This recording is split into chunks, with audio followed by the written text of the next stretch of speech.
All right, so let's say consider the following supply schedule for headsets, price, being given price, and quantity supplied.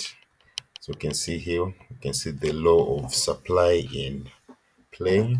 Law of supply says that there is a positive relationship between price and quantity supplied, holding everything else constant. So when we say a positive relationship, we mean if the price increases, also the quantity supplied increases. Okay, because if you are a producer, you're selling tomatoes at 5 kwacha and you hear the price of tomatoes has gone up, so you can sell the tomatoes at 10 kwacha. Yes, you can still produce the same amount of tomatoes, you still make more money, but if you increase your supply, you're going to even make more money and you're going to even make more profits. So there's that incentive to the producers that when price increases, it will be to your benefit that you increase your supply. But not all the times that's not an easy thing to do. Okay, and sometimes you might not be able to increase your supply due to an increase in the prices. All right, there are a lot of factors that can come into play. So it's not something that's easily done.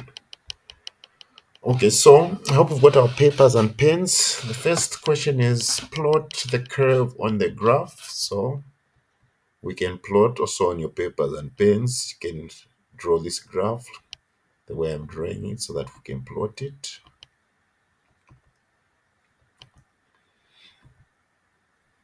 So remember, price is always on the y-axis and quantity supplied is on the x-axis.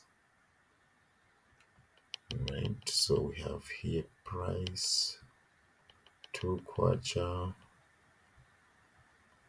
4 kwacha,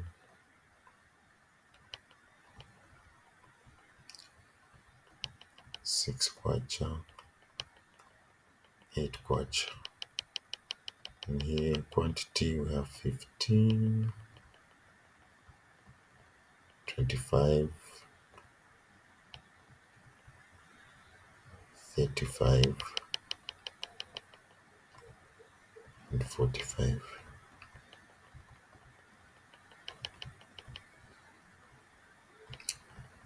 So it's just a matter of plotting. When the price is 2 kwacha, we produce 15 units. The price is 4 kwacha, 25 units. The price is 6 kwacha, 35 units. Price is 8 kwacha, 45 units. So we have an upward sloping graph here.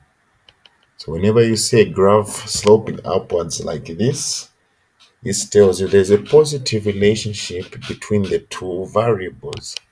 Okay, because as you can see here, as price increases, quantity supplied increases. So we can see this positive relationship. Yes. Any questions, queries?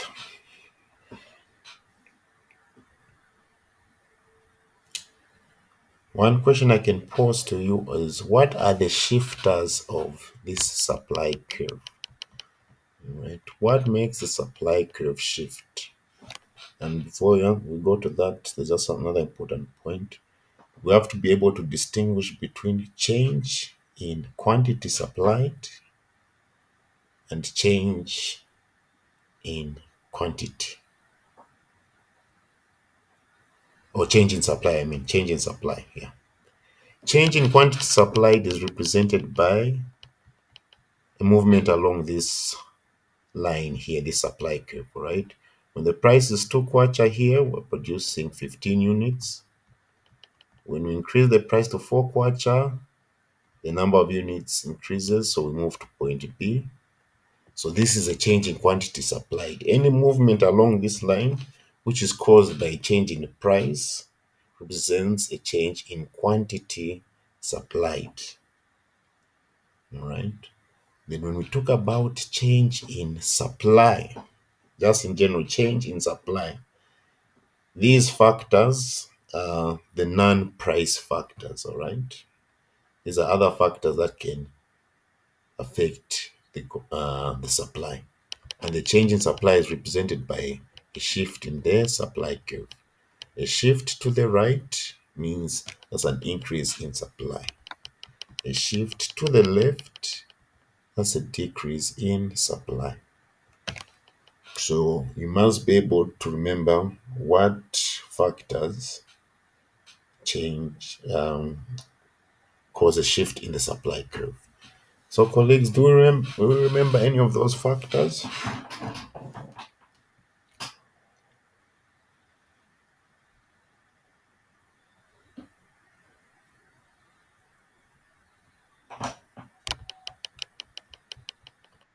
Mm-hmm.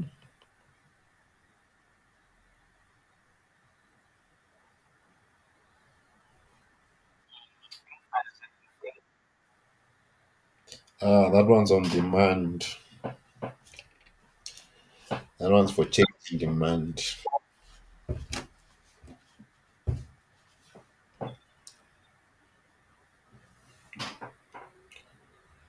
But thank you for the that try. And maybe I can start. The price of resources in terms of raw materials, wages, all right, price of resources. And the thing here you should just think of is what can cause the cost of production to get high. If the cost of production goes high, supply reduces. If the cost of production go low, supply increases. So if the cost of the raw materials increases, it means cost of production of that company have gone up. Okay. If also workers in the factory are demanding higher wages, it means cost of production go up. So usually when cost of production go up, the amount of goods supplied reduces, and it's the price also increases of those goods. The less a firm produces, the more expensive those goods are going to be. Okay, so price of resources, these are the price of raw materials, wages, you also say price of land, the price of resources. Yes, colleagues, what other factor causes a shift in supply?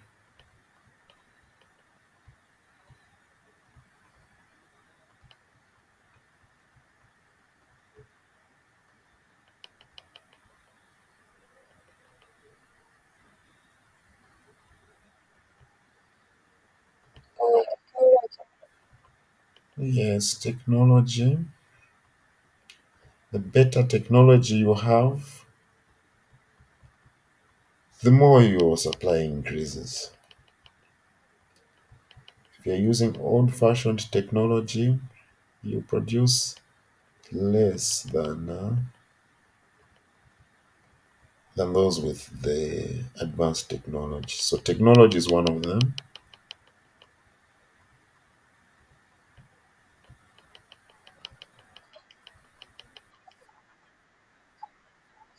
Yes, that's true. Government policies.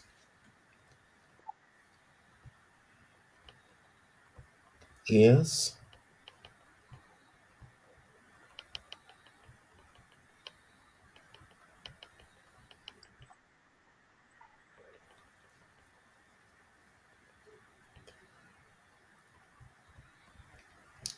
Answer that again.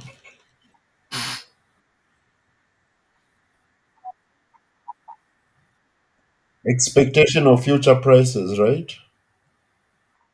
Mm. If you expect the price, the good, if you're a tomato farmer and you're confident or you're expectant that the price of tomatoes is going to double in the next month or the next months, you will be inclined to increase your production so that when the price has risen, you have a lot to sell at that price. Yes, the expectations. Just want to come back first on government policies. So, government policies, we've got taxes.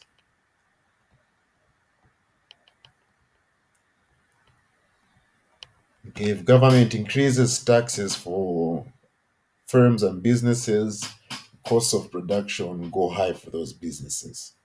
And they might end up laying off some workers, right, so that their costs can go down.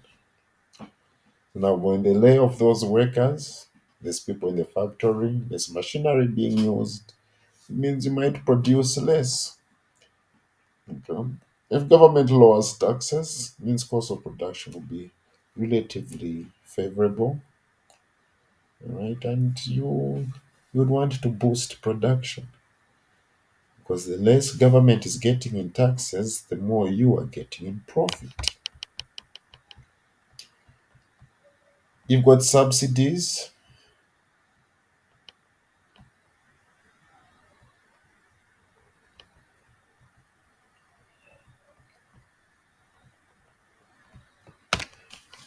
Where government can offer some form of financial aid to businesses, producers, so that it can help them boost production.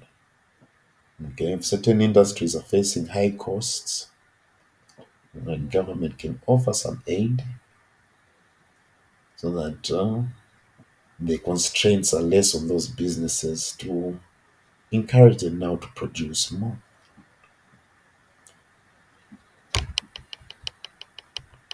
You would even let's say environmental regulations. Okay, if governments impose factories or businesses to be environmentally friendly, that's usually expensive for businesses. Okay, because sometimes, okay, not sometimes, a lot of times, cleaning up the dirt you've made in the environment is very expensive. We can see that for these oil companies like in the Nigeria Delta. They've seen how that oil has destroyed that area. Now, if the Nigerian government asks those companies to clean that oil, that's going to be very expensive. Or if governments impose environmental regulations, you find that to produce in an environmental friendly way, it will be expensive for you as a business, and you do not want to cut that. So there are those policies. Okay. You have also got tariffs where government is imposing some charges on goods that are imported into the country. So if there's a business that relies on raw materials from another country, if tariffs are imposed, means bringing those goods will be expensive for you. You won't be able to produce as much. Then also you've got quotas where the amount of certain goods entering the country is restricted. So if you are dependent on raw materials from a foreign country, the supply will be affected. Yes, colleagues. Any other? Mm-hmm.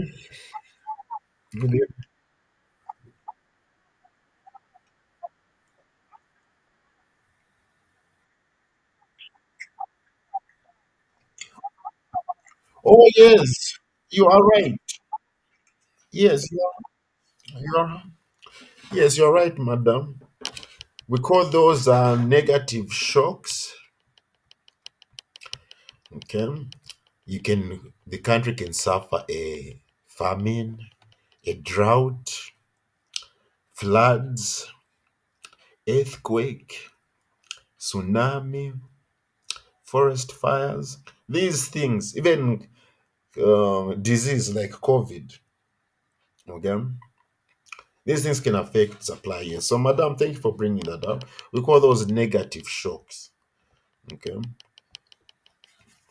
climate, natural disasters, and disease.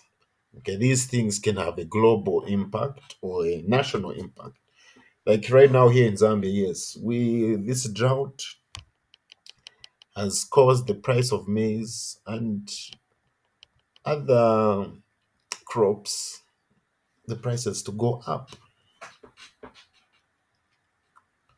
Okay, yes.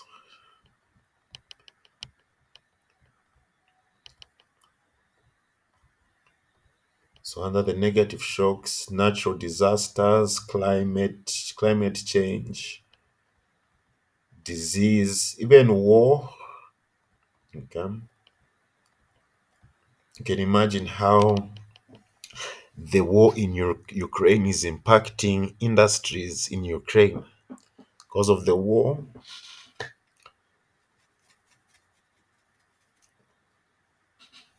certain industries are not able to function. Okay, they are closed.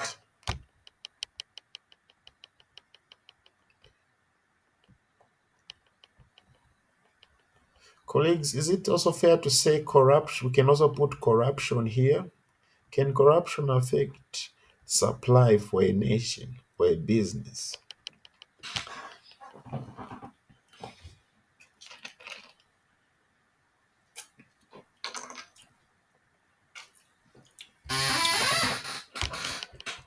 I'll let you think about that one. Yes. So I don't know what acronym we can make so that you can remember these shifters.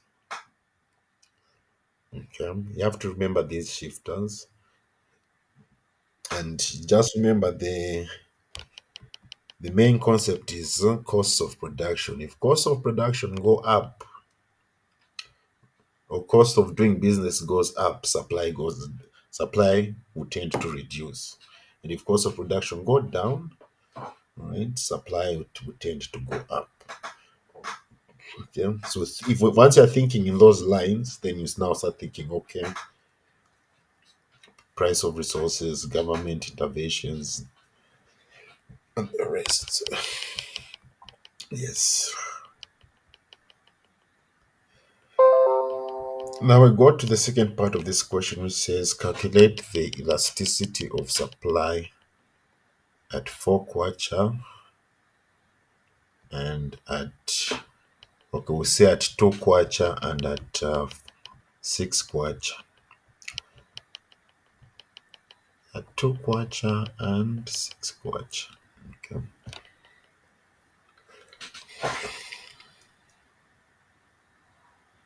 No, 4 and 8, because we have to do with two pairs of numbers. So yeah, at 4 kwacha and at 8 kwacha.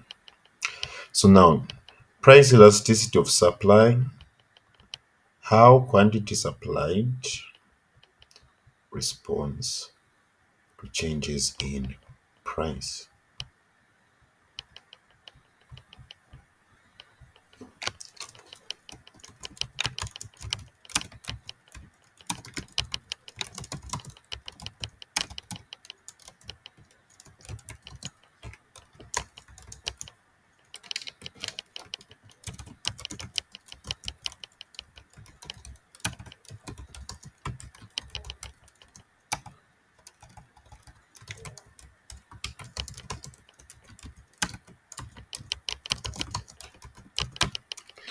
Right, yes, how quantity supplied responds to changes in price. That's what, whenever you hear elasticity in economics, it's just responsiveness. Okay, how something responds to another variable. So we've got two definitions. We've got elastic supply. This is where quantity supplied responds greatly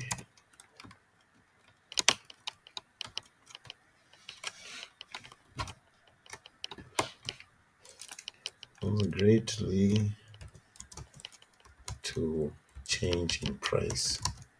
So what I mean is if price increases by 1%, we find quantity supplied increases by 10%, 12%, 15%. Okay, even a small increase in price, quantity supplied is going to increase by a big number. All right, so that represents elastic supply. Okay, so whenever you're calculating your price elasticity of supply and it is greater than 1, when the value you find is greater than 1, it means quantity supplied is elastic. Okay, the price elasticity of supply, which you calculate, if it's greater than 1, then it's elastic. Then you have inelastic supply, where quantity supplied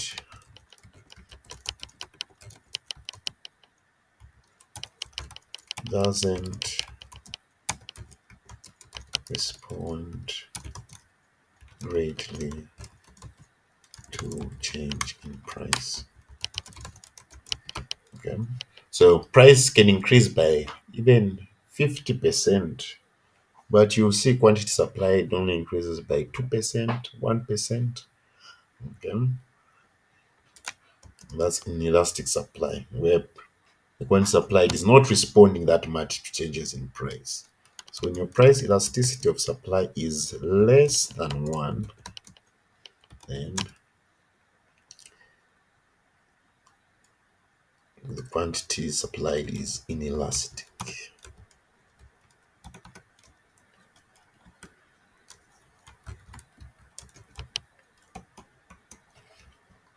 And you've also got unit elasticity, where your price elasticity of supply equals 1.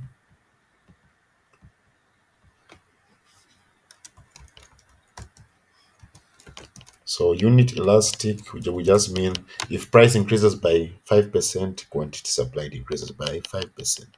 If price increases by 10%, quantity supplied increases by 10%. Unit elastic. Change in quantity supplied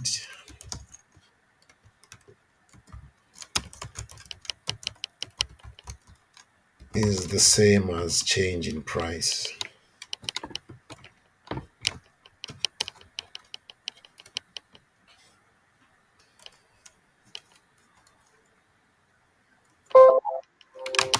Same as change in price.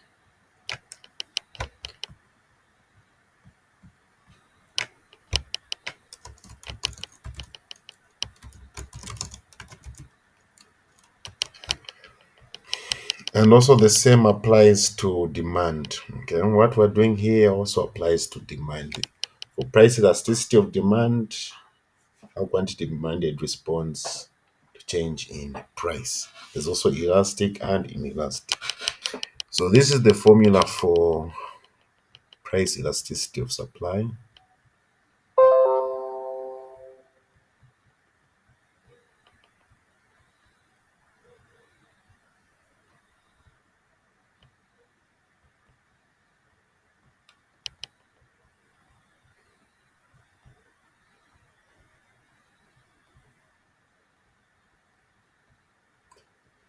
Percent change in quantity supplied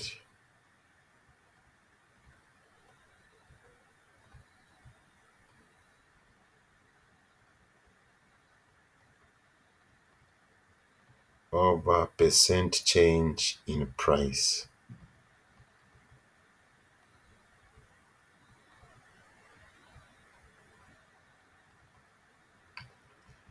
We can break this down further. This will become, so whenever you're getting percent changes, whenever you just say percent change, it's the new one, the new value, which is Q2.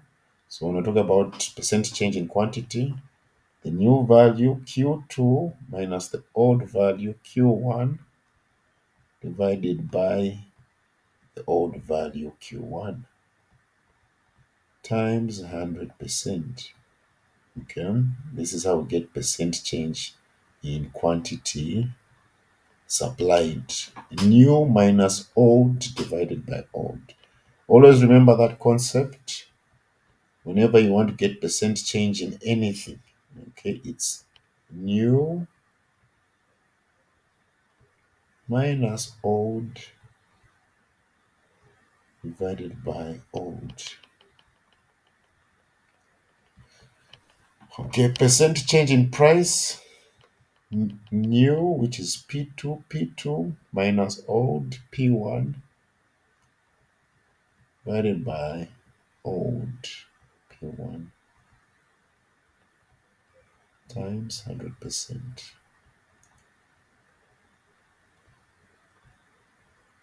Okay, if you want, you can cancel out these 100% and just find the Q2 minus Q1 divided by Q1 and P2 minus P1 divided by P1. If you want, you can ignore these percentages, okay?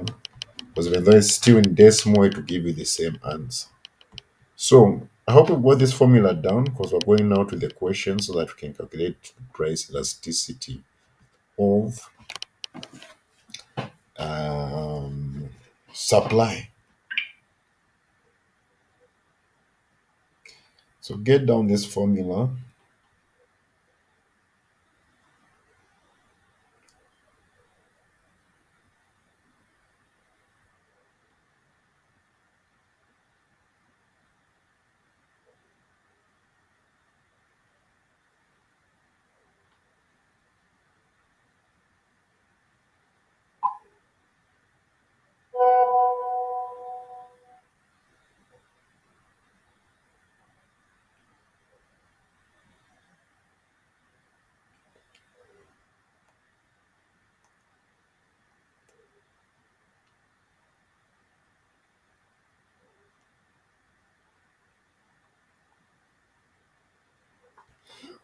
Okay, so we come to our question here.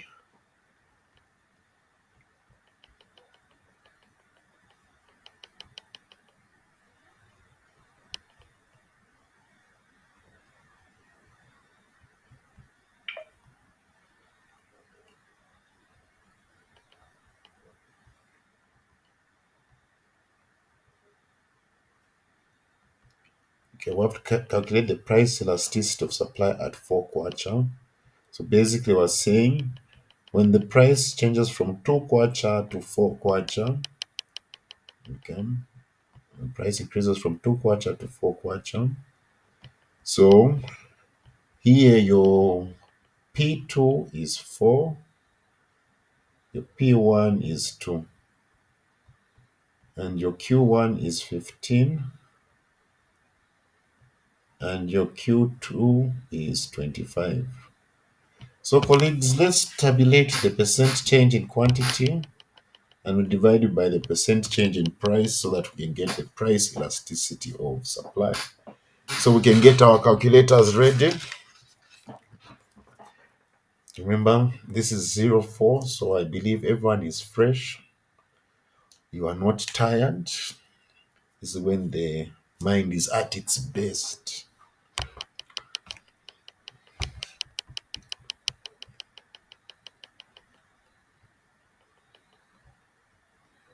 So price elasticity of supply. So we start with the percent change in quantity supplied. So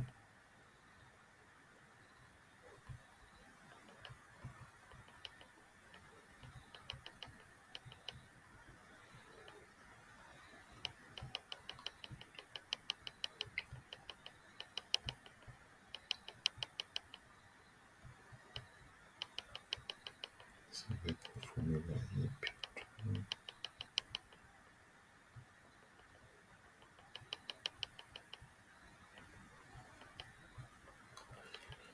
Okay, we can ignore those 100%. Okay, so yeah, so Q2 is, so say 25 minus 15 divided by 15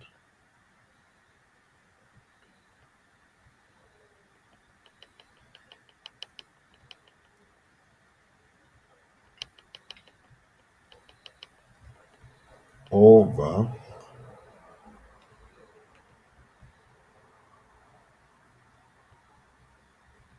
4 minus 2 divided by 2.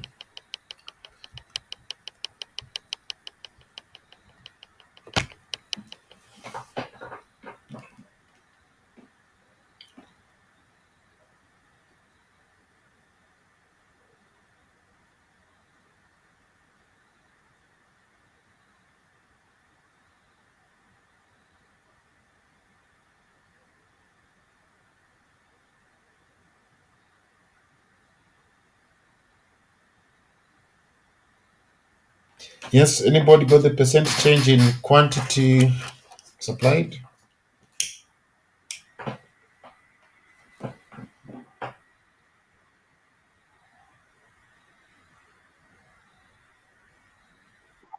Mm-hmm.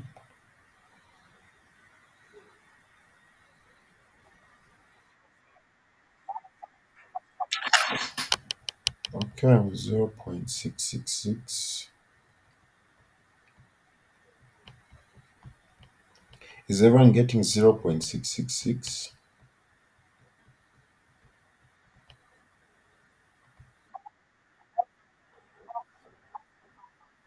Okay. Yes, you can round it off. Okay. Percent change in price. This looks like 4 minus 2 to 2 divided by 2, that is 1.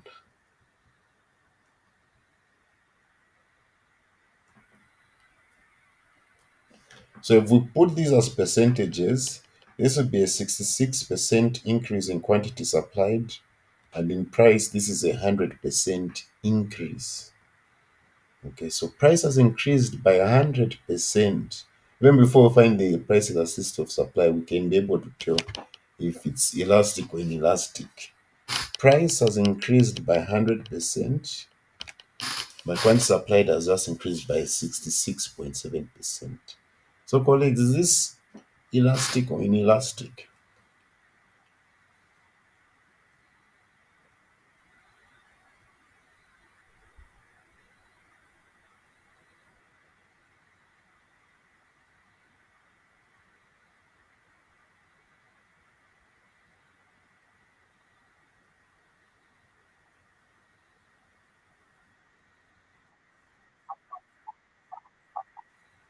Mm-mm. But thank you for the try. Thank you for the try. Remember, when but quantity supply doesn't surpass the price increment. Okay. Price has increased by 100%. Quantity supply has just increased by 66.7. So you have to look at it. If quantity supplied, the increase is greater than the price, then you know that one is elastic. But if the quantity supplied increment is less than the price increment, then it's inelastic. Okay, because 0.667, when we get our answer, this answer is less than 1, right? And remember the law, when your price elasticity of supply is less than 1, it's inelastic.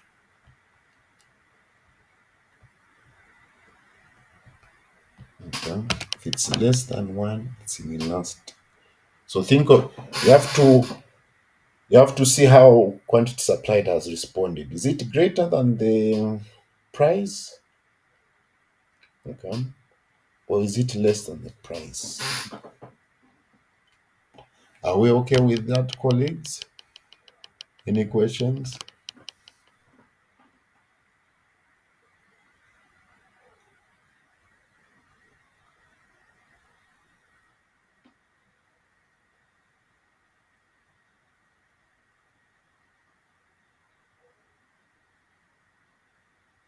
Okay.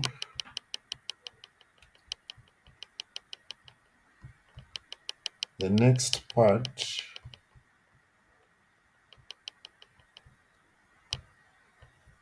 you have to calculate the price elasticity of supply at 8 quad.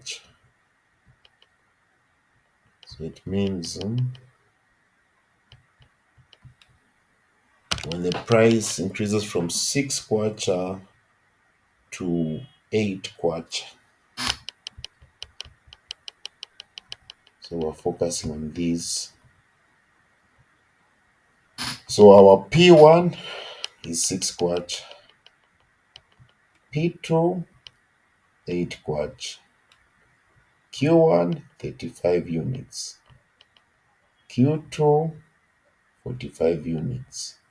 So colleagues, we can tabulate our price elasticity of supply.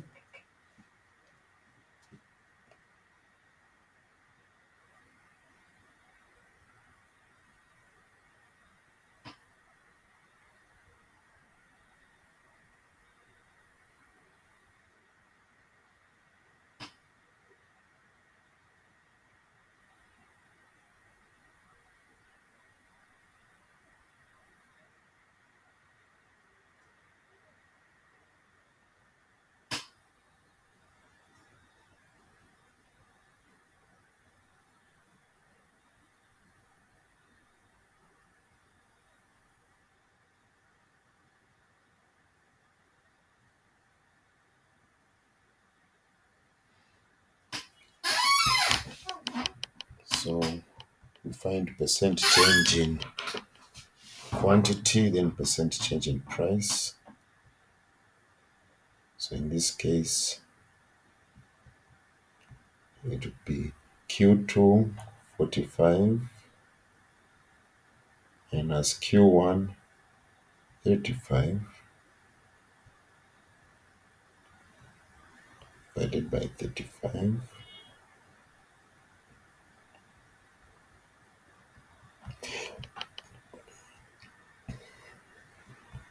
And then for price, P2 8 kwacha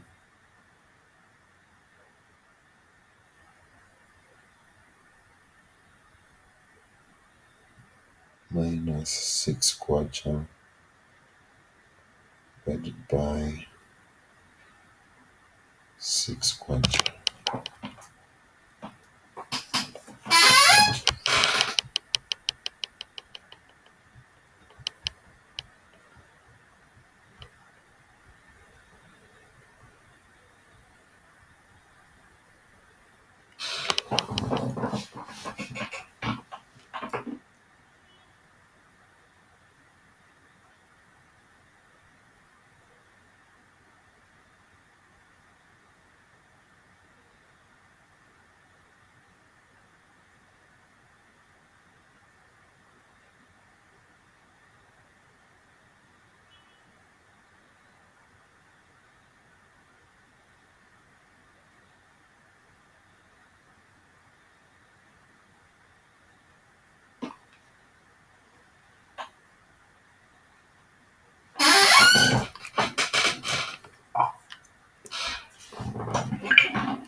What's the percent change in quantity?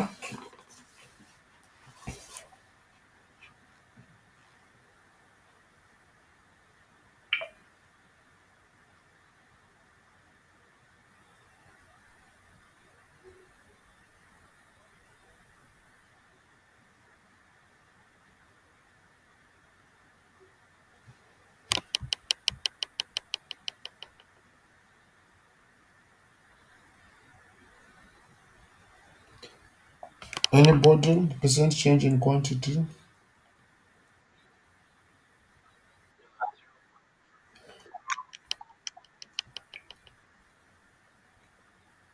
286. Percent change in price?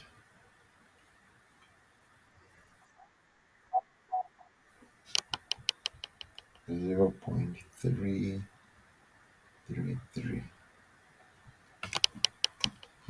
Is it elastic or inelastic? Before we get our final answer. Price has increased by 33%. Quantity supplied has increased by 28.6%.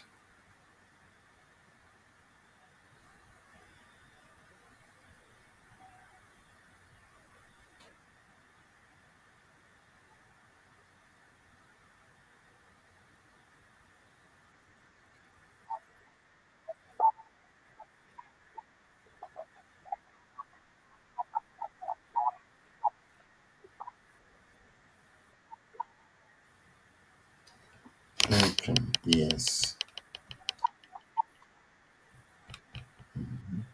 And also because, as you can see, price has increased by a higher amount, 33%. The quantity supplied hasn't exceeded that amount. It's below that amount. So you said what value did you get here? 0. Point what?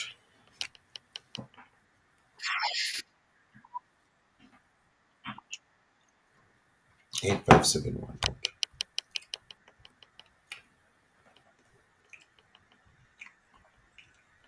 Yes, so it's inelastic.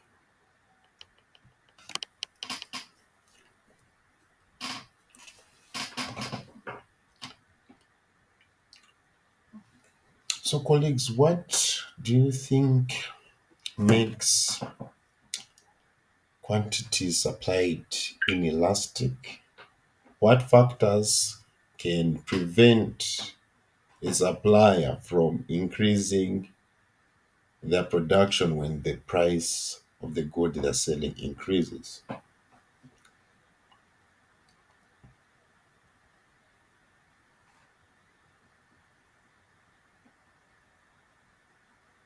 Put yourself as a producer, as a farmer. You're farming maize, and let's say maybe one maize cob is going for 5 kwacha, and then you hear you can now sell maize at 10 kwacha. But due to that, even though there's that price increment, you find you as a farmer, you're unable to increase your supply. What factors do you think could be the reason that would have prevented you from increasing your supply?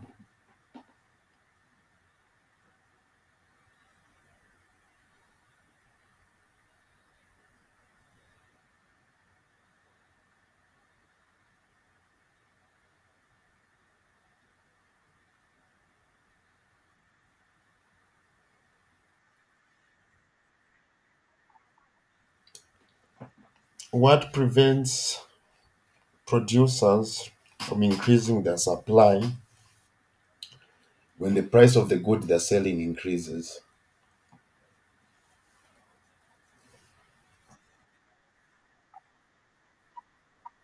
Yes, that's true. Cost of production. Certain industries, even though the price of the goods that you're selling increases, okay, if you increase your supply, it means you might need to hire more workers.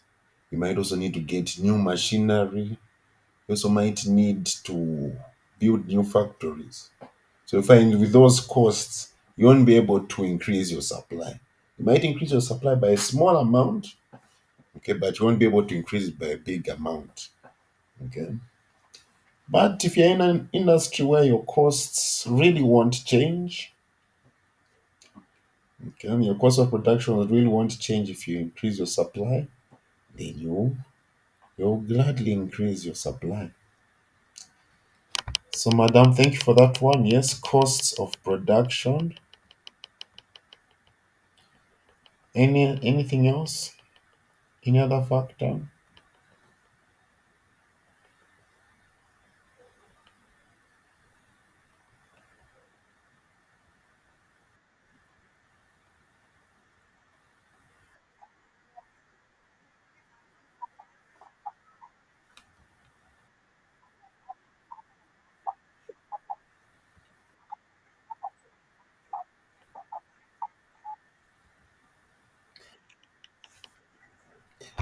You are correct on that one.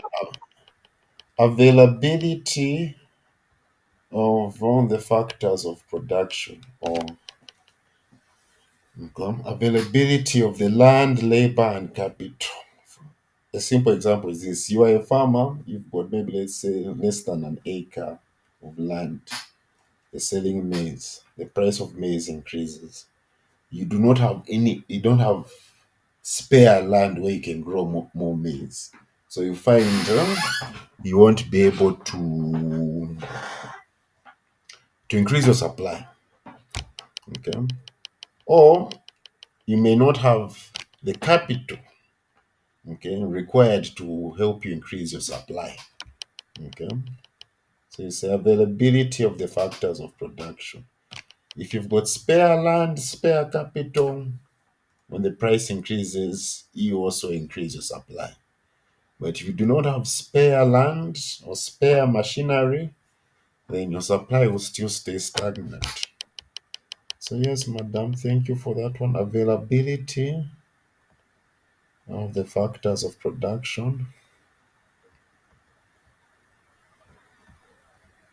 Okay, if you need more laborers and more workers, and in that area there are a lot of people who are unemployed, you hire them so that you boost production. Okay, so availability of factors of production. Okay, if you have spare land, spare capital, you can also get more workers. You increase your supply will increase. But if those are limited, then you stay stagnant. Availability of factors of production. Yes, colleagues. Any other?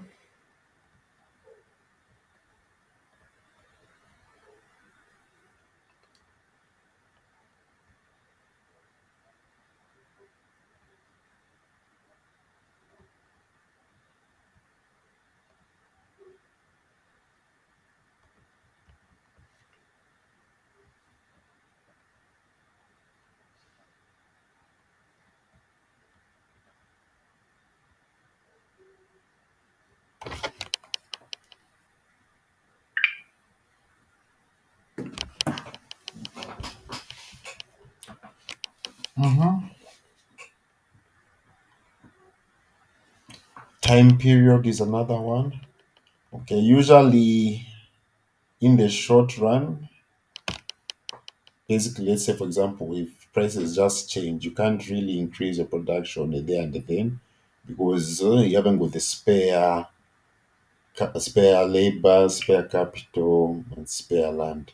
But as time passes, you might be able to acquire these factors of production. Okay, you might be able to acquire them and increase your supply. So in the short run, it tends to be inelastic. Okay, but then in the long run, you'll be able to get these factors of production and you can increase your supply. So it's a time horizon or time period. In the short run, supply tends to be usually inelastic, but in the short run, meaning just there and then, okay, price has increased today. You won't, due to lack of these factors of production and possible increment in the cost of production, you'll find that in the short run, supply will be inelastic. So SR, which is short run, say inelastic. Then in the long run, you'll be hopefully you'll be able to acquire these and increase production.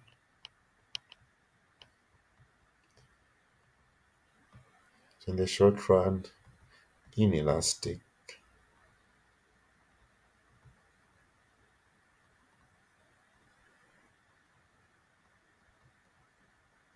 In the long run,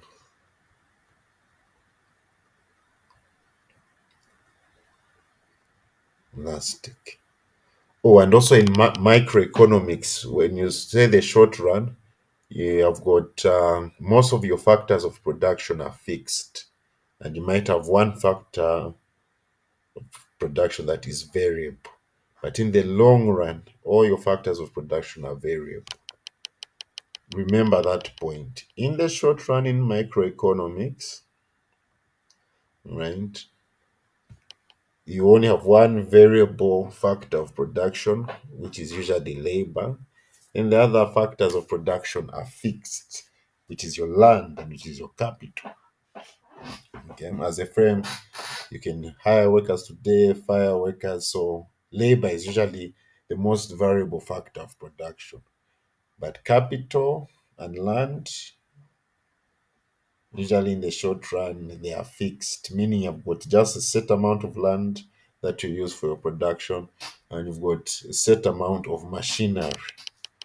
But when the long run comes in, all these factors of production become variable because you have now been able to strategize and plan so that you can acquire these factors of production.